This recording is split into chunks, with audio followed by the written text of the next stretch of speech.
सुखमनी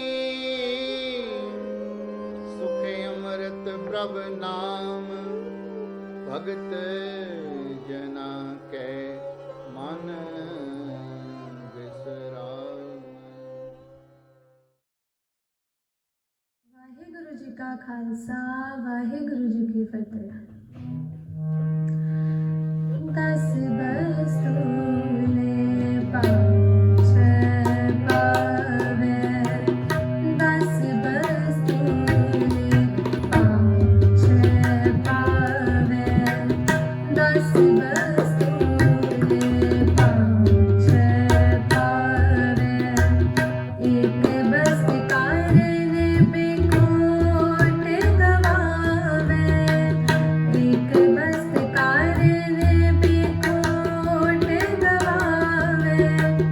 दस बस्तूले पाँच पावे, दस बस्तूले पाँच पावे।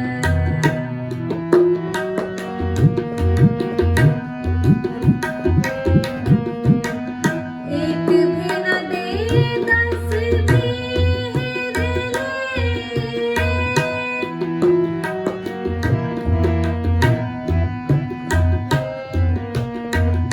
एक भी न दे दस भी ले। तो मोड़ा कब कहाँ करे, तो मोड़ा कब कहाँ करे। जिस ठाकुर स्यो नाही चारा,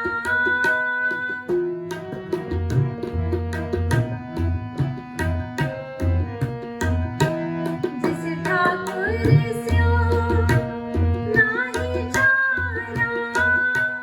ताको कीजे सद नमस्कारा, ताको कीजे सद नमस्कारा।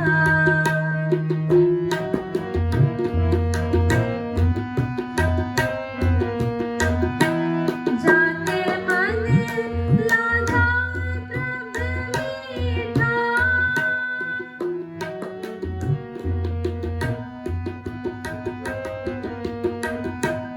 जाके मन लागा प्रभ मीठा।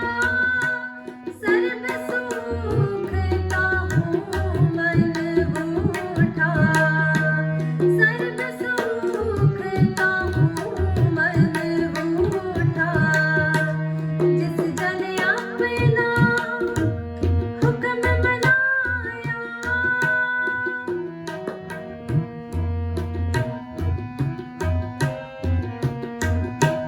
जिस जन अपना हुक्म मनाया। सर्ब थोक नानक तिन पाया, सर्ब थोक नानक तिन पाया। दस बस्तूले पाँच पावे, दस बस्तूले पाँच पावे। एक बस्त करने पे कोट गवावे, एक बस्त करने पे कोट गवावे। दस बस्तूले पाँच पावे, दस बस्तूले, दस बस्तूले, दस बस्तूले पाँच पावे। वाहिगुरु जी का खालसा वाहिगुरु जी की फतेह।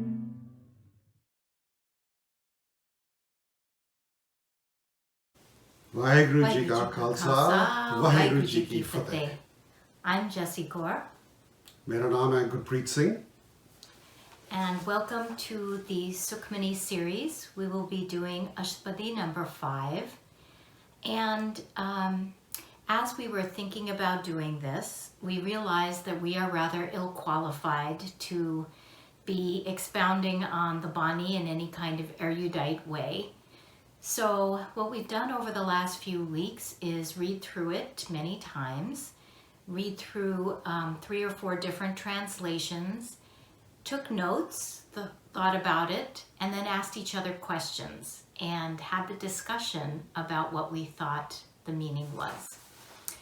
And what we decided to present to you was a piece of that discussion, and you'll find that we thought similarly about most things, and along the way maybe had a few different interpretations and slants. So we hope that this will spur some discussion in your own house and will help you to think about this beautiful Bani. So, we are both physicians. We have no official qualification in Sikhi, but as all Sikhs, we are students. We are trying to follow our Guru's journey as best as we can, and we are learning along the way.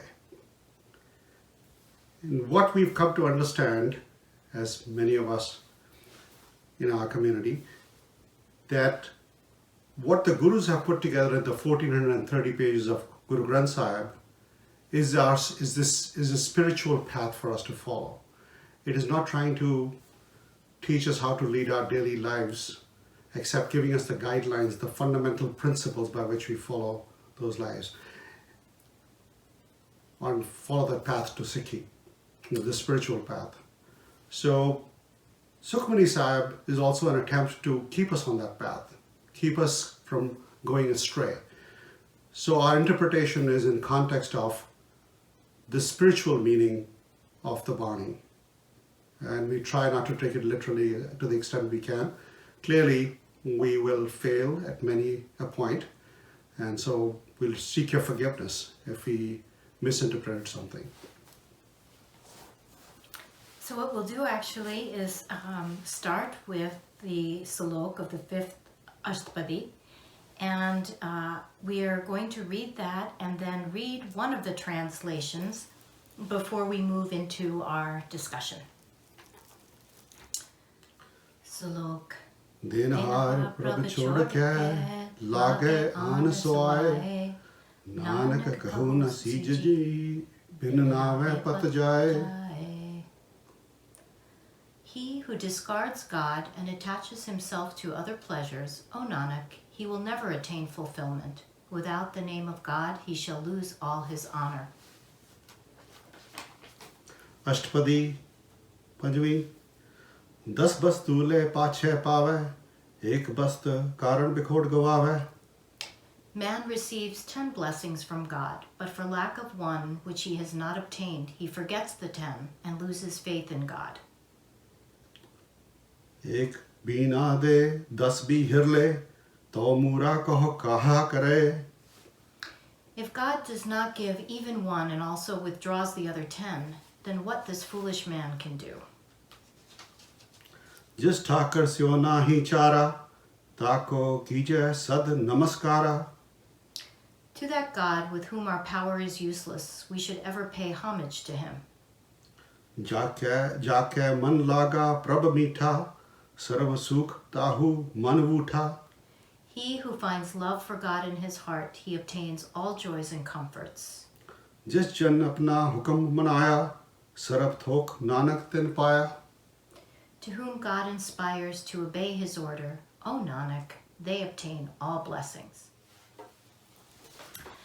So, as we were reading this Badi, we both came to the conclusion, I think as everyone would, that it's about gratitude. And this gratitude is for appreciating what we have rather than bemoaning what we don't. So why do you think so many of us fall into that trap of bemoaning what we don't have? So I think because, like in many other faiths that came before Sikhi, before Guru Nanak's time, we have inched towards making our faith transactional. So in a certain faith, there is the notion that if you accept so-and-so as your savior, you will go to heaven no matter what your transgressions in life. There is another faith that talks about following a certain path or doing something, and you have 40 beautiful maids waiting for you in the other world. In his faith, which is written with caste system, one is told that it's your past deeds that led you to the particular position you are in now. And if you are a lower caste, you are hopeless because this is what you deserve from your previous actions. And now you have to live through this life the way it is and accept it. And Sikhi and Guru Nanak moved away from that all and talked about how we need to learn to appreciate what has been given to us. That the spiritual path, which is what Bani talks about, is not about some kind of a material transaction. It's not even about expectations. It is about learning to accept the Guru's will and learning to be appreciative, just like you talked about gratitude, being appreciative of what has been given us at any given time, and learning how to gain strength from what we have so that we can bear it when something is taken away from us. Mm-hmm.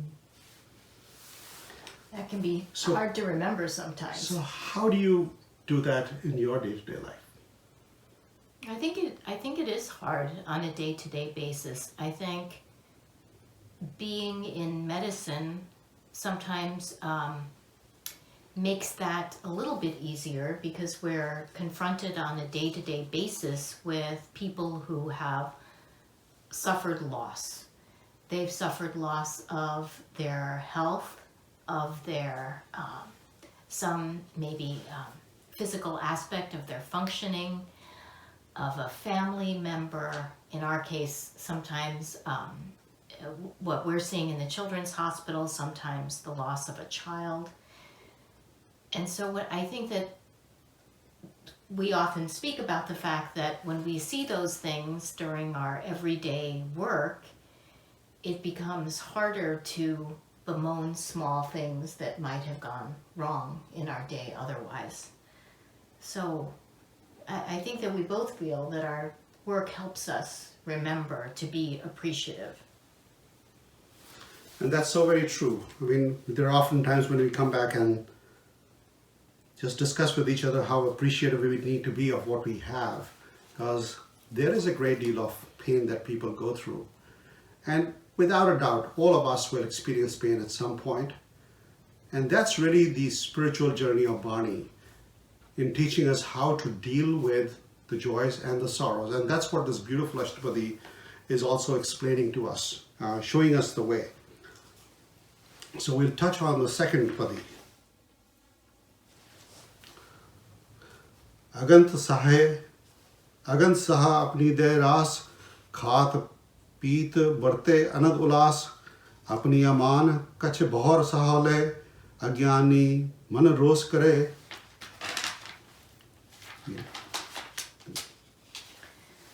The merchant Shah gives countless wealth to man. Man eats, drinks, and spends it for his pleasures and joys. If the merchant God now takes back a part of it, then the ignorant man's mind aggrieves. अपनी प्रतीत आप ही खोवे बहर उसका विश्वास ना होवे. He spoils his confidence by his own acts, and forever he loses his trust. जिसकी बस्त तिस आगे राखे प्रभ की आज्ञा माने माथे. If man places his things before the owner, God, and willingly obeys his orders, उसते चौगुन करे निहाल Nanak Sahib Sada Dayal. then God will bless him fourfold. O Nanak, God is ever gracious.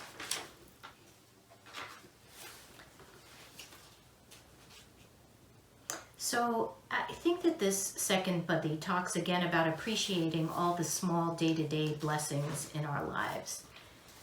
One example that I can think of is that when we have our everyday chores, we can think, oh my goodness, I have to run another load of wash in the washing machine again today.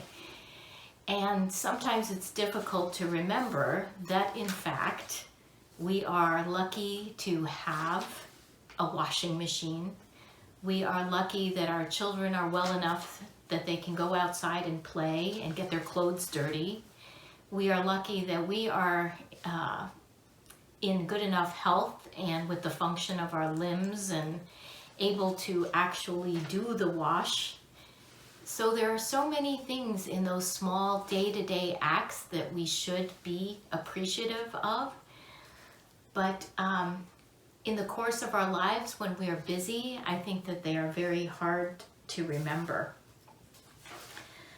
So one thing that I thought about when I was reading this is that when the Bani is talking about these pleasures in our lives, do you think it is referring to the physical blessings that we should appreciate, like the blessings of food and drink and shelter? Or is the wealth that Ras something else? So I think when the Guru is talking in this Astpadi, the reference initially is about the multitude of blessings we have. Those blessings can be in the form of the material stuff that we are all blessed with to varying degrees, the emotional stability or the comfort of having support from our family and our friends. But more importantly, and as subsequently in the Astpadi Guruji elaborates, those are transient. And really, the true blessing the Guru is giving us is the blessing of a spiritual path, a permanence in Naam. And that always comes through the blessings of the merchant or the Saha or Vaheguru, that this Vaheguru gives everything to us and really nothing belongs to us. These are all gifts given to us. And those gifts can just as easily be taken away. Now that, in my interpretation, doesn't mean that Vaheguru is sitting there and saying, well, you're a bad boy, I'm going to take it away from you and I'm going to give this to you. But more in the way of, there will be times in the natural course of our worldly life that there will be calamities that will strike us. They're not being masterminded in some ways, at least in my interpretation, like a puppeteer masterminding us, but it's the natural forces that Vaheguru has created that will sometimes confront us with cancer or with a tsunami in some parts of the world, or a tornado elsewhere, or a forest fire that might consume our loved ones or our belongings or ourselves. And what we get can also be taken away in an instance. So we have to learn to be accepting of those possibilities, be strong enough to be able to deal with when that happens, and not get angry at God. He's the one who's given us everything. He has just as much right through these forces to take it away. The strength will come when we learn not to fight with God or get angry at Vaheguru, but to blissfully accept all that is given to us, be mindful of what we have, be mindful of the possibility that we could have lost more, and be gracious. And through that, we will gain the necessary strength to live through this life. Mm-hmm. I would agree with that. I think that for me, what this Badi is saying is that if one keeps their faith, they will receive blessings, and those are blessings that are not in the form of more things. Those are blessings that you actually are able to appreciate what you have. So you are blessed if you feel that gratitude for what you've been given. That's so true.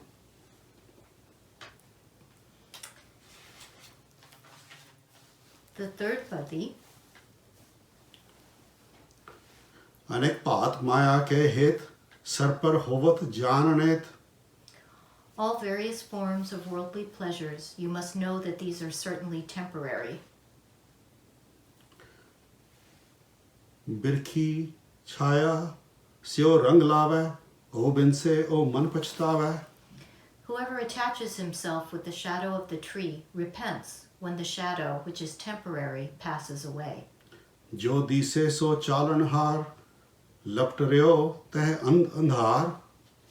Whatever is visible must pass away, but still the utterly blind man loves the darkness. Batao seo jo lave ne, tao tako hath na ave ke. Whoever falls in love with a traveler, he will obtain nothing in the end. Man har ke naam ki preet sukhdai, kar kirpa nanak aap le lai. O my mind, the divine joy of life lies in the name of God. O Nanak, God himself inspires to those whom he shows mercy. So in this body, in my understanding of it, Guruji is reminding us that other than Vaheguru, everything else is ephemeral, is very transient, is extremely temporary. Just like the shadow of a tree is going to eventually fade away. So for us to be remorseful of that would be foolish. But what happens is that in our blindness, we cling to the material things around us. We are attached to the people around us. While we might intellectually or intuitively understand that these are not going to last, but those are what we are attached to. And Guruji is reminding us that such attachment is like being attached to a traveler or a wayfarer. Somebody who's going to be here today, be gone tomorrow. You're going to be left remorseful, you're going to be left empty-handed at that point. So the true thing that you really need to attach yourself is Naam, is Vaheguru's meditation and recitation, and the recognition that that's your true companion forever and ever. So I think that really this Bani is telling us that the world is transient, so by extension then our lives are transient. And we are so attached to those temporary worldly things, as you mentioned, like the passing of a shadow or a traveler, and only Guruji is permanent. But it seems that that's a very difficult thing for me at least to accomplish in real life, that detachment. It also seems to me that in other faiths where they have an ascetic type of community, that it's easier to detach yourself from the world. If you go off to a monastery and completely renounce the world, then it is easier to stay detached. But our gurus also tell us that we should participate and live in the world. And so it seems to me very difficult to stay detached. How do you think that we're supposed to do that? So I think this is the whole journey of Sikhi, is the entire Guru writings, all of the writings in the Guru Granth Sahib are leading us towards that. We may read and recite Guru Granth Sahib Ji and find things are repetitive at times. But that's because they're taking different courses, different lessons incorporated in the Bani, and reminding us that you don't have to go somewhere else to find Guru. That enlightenment of Vaheguru is within you. It is surrounding you. It is in everything that you touch, see, feel, hear, or sense. And so it's that constant acknowledgement of that spirit, Vaheguru, around you, that allows you to build your own peace of mind and your own strength, and also acknowledging the fact that everything around you may be embedded with that spirit of Vaheguruji, but itself will perish. And therefore attaching to the material, to the physical form of anything, is a fairly fruitless exercise. And it's a constant reminder. That's where Satsangat's role comes in, where we sit down with each other, talk about it with each other, and learn from each other and how we can strengthen each other and what other people's experience has been in achieving that goal. So it's a long journey. It's certainly not something that any one of us is capable of realizing in days, weeks, or months. It's a lifelong schooling that we are trying to accomplish through Sikhi.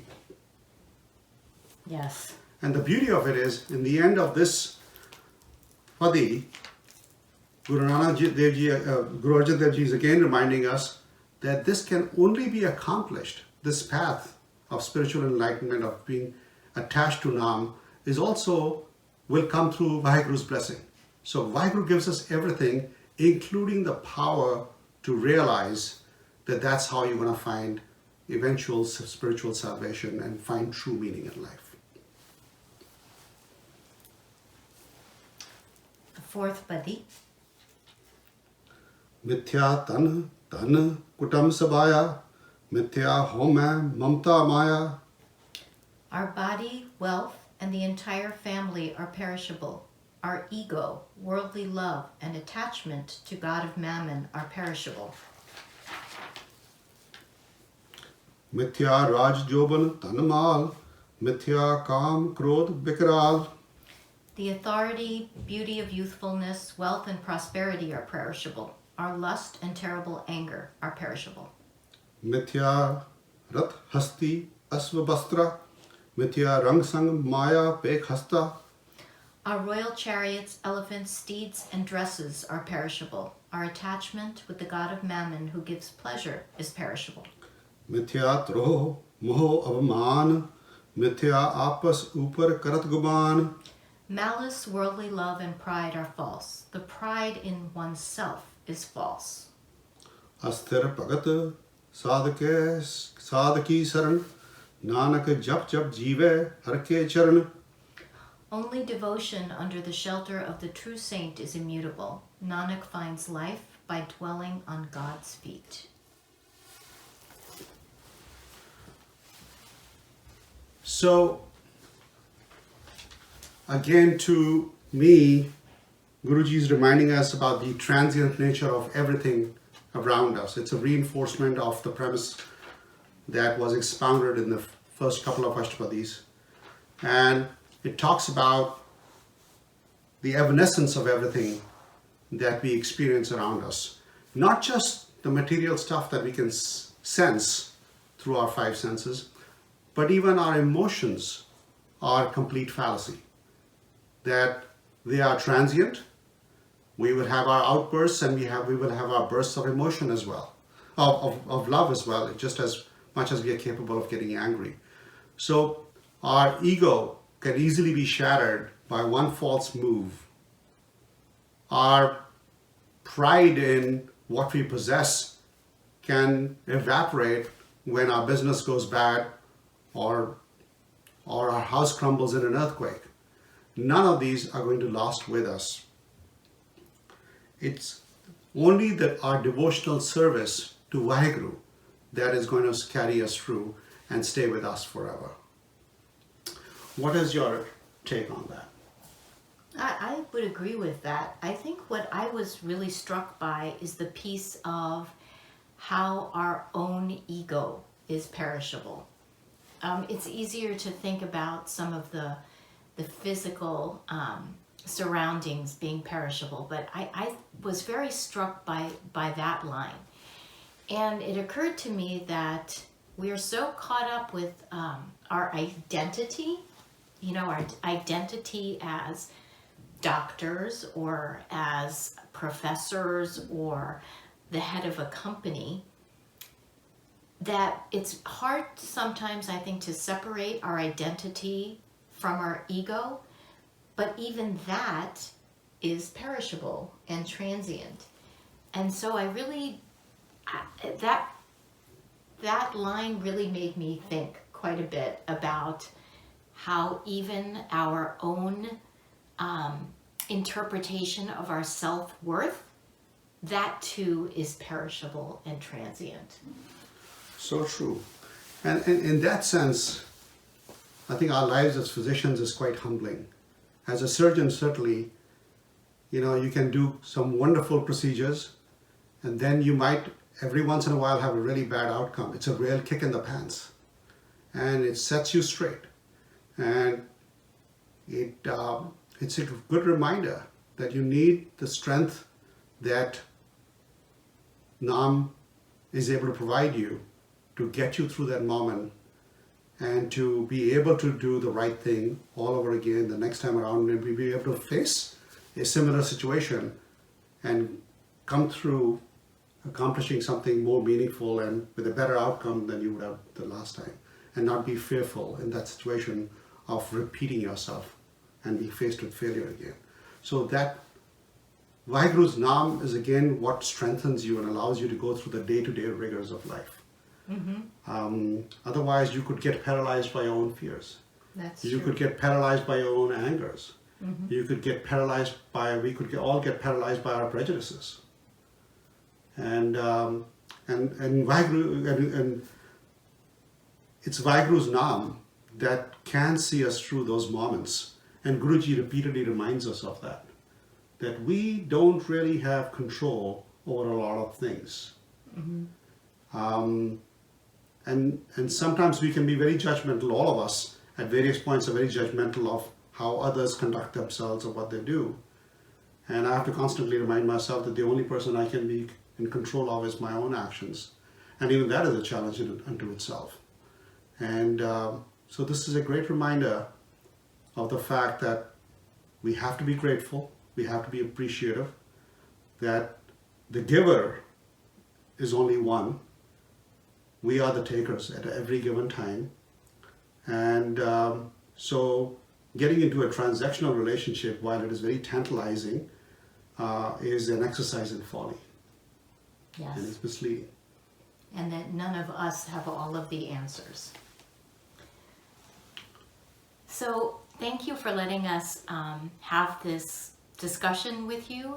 And once again, if we've made any mistakes in our interpretations or discussions, we ask for your forgiveness. Vaheguru Ji Ka Khalsa, Vaheguru Ji Ki Fateh. Sukhmani Sukhe Amrit Prabh Naam Bhagat Jana Ke Man